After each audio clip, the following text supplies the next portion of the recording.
Intervenir sur l'endométriose était important. Nous avons, au pavillon de la Mutualité, intégré une équipe de médecins et de chirurgiens spécialistes de l'endométriose.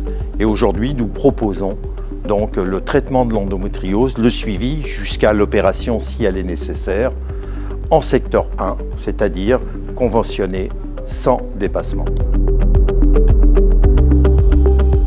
Le sujet de l'endométriose, je l'ai rencontré alors que j'étais un manager pour un certain nombre de femmes. Donc aujourd'hui, je peux dire qu'elles étaient concernées et qu'elles ne le savaient pas elles-mêmes. Et qu'on est donc dans une société qui est en pleine évolution, et accompagner cette évolution en transmettant par mon animation, qui est un intermédiaire entre des sachants, des spécialistes que sont les médecins, et des participants qui vont avoir moult questions à nous poser.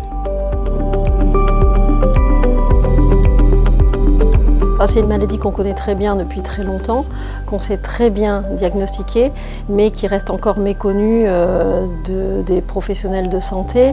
Il y a une très grande errance médicale. Les patientes peuvent avoir des années de douleur sans être diagnostiquées. Par contre, dès qu'on évoque dans sa tête le diagnostic d'endométriose, il est assez facile de le diagnostiquer.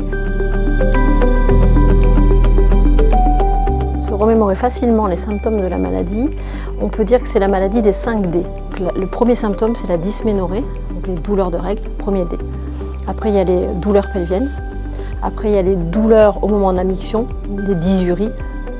Après, il peut y avoir des douleurs au moment de l'exonération des selles, les dyschésies. Et le 5e D, c'est les douleurs au moment des rapports sexuels. En médecine, ça s'appelle les dyspareunies.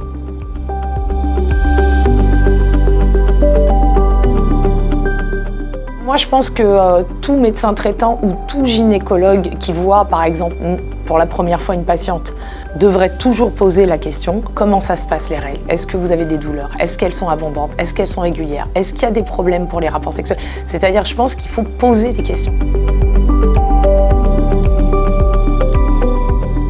Alors souvent, la patiente souffrant d'endométriose a été diagnostiquée par son médecin traitant ou bien son gynécologue traitant qui envoie vers le pavillon de la Mutualité. Ensuite, on établit la prise en charge à travers une réunion de concertation et on établit un plan de soins pour la patiente.